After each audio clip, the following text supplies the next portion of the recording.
আসসালামু আলাইকুম বন্ধুরা, কেমন আছেন আপনারা সবাই?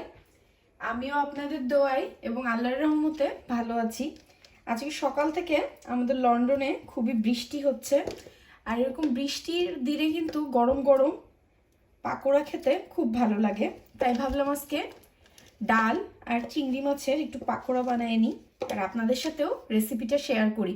প্রথমেই এখানে আমি হাফ কাপ পরিমাণ ছোলার ডাল 3-4 ঘন্টা পানিতে ভিজিয়ে রেখেছিলাম। তারপরে আমি ডালটাকে খুব ভালো করে ধুয়ে একটা ব্লেন্ডার জারে নিয়ে নিয়েছি। এর মধ্যে এখন আমি 15-16টা চিংড়ি মাছ দিয়ে দিব। দিয়ে এই ডাল আর চিংড়ি মাছটা আমি খুব ভালো করে একটা মিহি ব্লেন্ড করে নিব। আমি ডাল আর চিংড়ি মাছটা খুব সুন্দর করে ব্লেন্ড করে নিয়েছি, সাথে পেঁয়াজ আর মরিচ কেটে নিয়েছি। এখানে আপনার ডাল আর চিংড়ি মাছ যতটুকু পরিমাণে নেবেন তার ডবল পরিমাণে পেঁয়াজ কুচি দিবেন, তাহলে পাকোড়াটা খেতে বেশি ভালো লাগবে। তারপর এর মধ্যে আমি হাফ চা চামচের একটু কম হলুদের গুঁড়া দিয়ে দিলাম। তারপরে দিয়ে দিব 1.5 চা চামচ পরিমাণ মরিচের গুঁড়া, হাফ চা চামচের একটু কম জিরা গুঁড়া,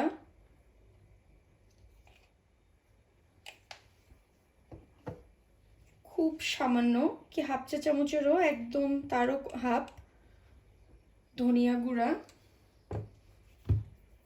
স্বাদ মতো লবণ,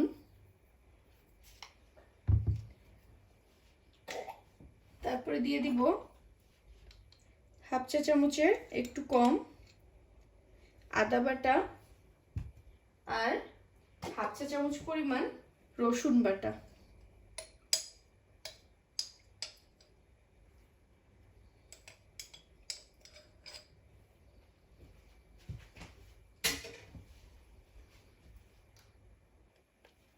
এবার এর মধ্যে দিয়ে দিব 2 টেবিল চামচ পরিমাণ ধনেপাতা কুচি,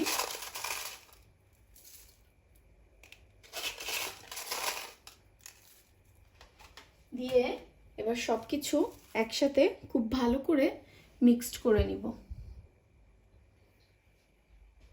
সবকিছু আমি একসাথে খুব ভালো করে মিক্সড করে নিয়েছি।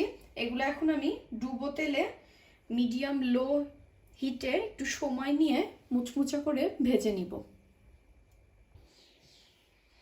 ছোট একটা কড়াইতে আমি পরিমাণ মতো তেল দিয়ে দিয়েছি গরম হওয়ার জন্য। এখন তেলটা হালকা গরম হওয়া পর্যন্ত অপেক্ষা করব। তেলটা আমার হালকা গরম হয়ে গেছে। এর মধ্যে এখন আমি চিংড়ি মাছের বড়াগুলো দিয়ে দিব। আপনারা যে যেমন সাইজে করতে চান, ছোট বড় সেভাবে করবেন। আমি মিডিয়াম সাইজের করব।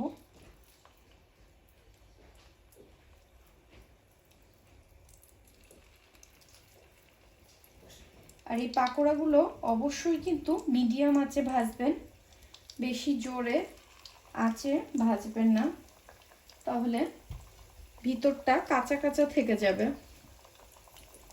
পাকোড়াগুলো মচমচা হবে না।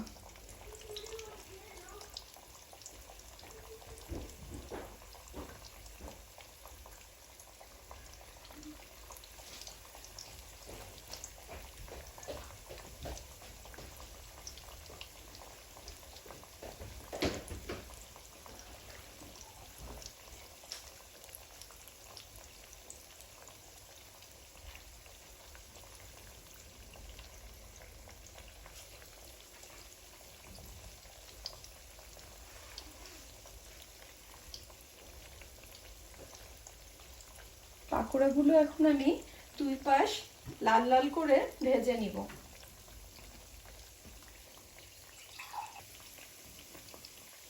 পেঁয়াজিগুলো এক পাশ হালকা লাল না হওয়া পর্যন্ত উল্টায় দিবেন না।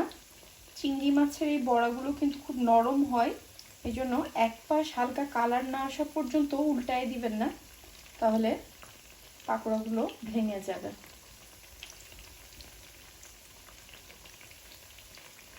আমার এক পাশ হালকা লাল হয়ে আসছে, এই জন্য আমি পাকোড়াগুলো উল্টায় দিব।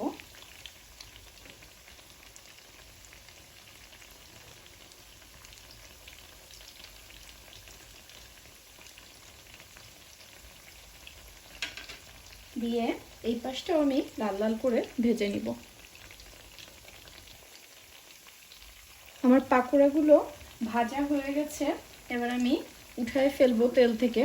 চিংড়ি মাছের পাকোড়া বেশি কড়া করে ভাজবেন না।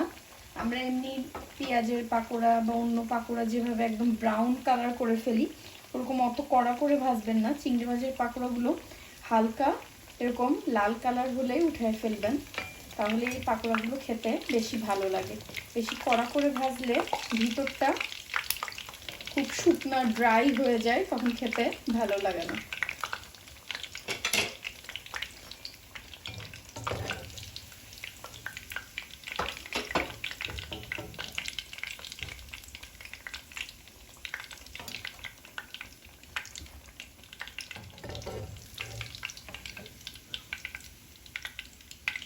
এভাবে আমি বাকি সব পাকোড়াগুলো ভেজে নিব।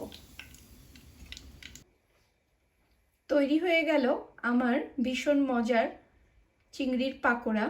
আশা করি আজকের রেসিপিটা আপনাদের সবার খুব ভালো লেগেছে। আজ তাহলে এখানেই বিদায় নিচ্ছি। সবাই ভালো থাকবেন, আমাদের জন্য দোয়া করবেন। আল্লাহ হাফেজ।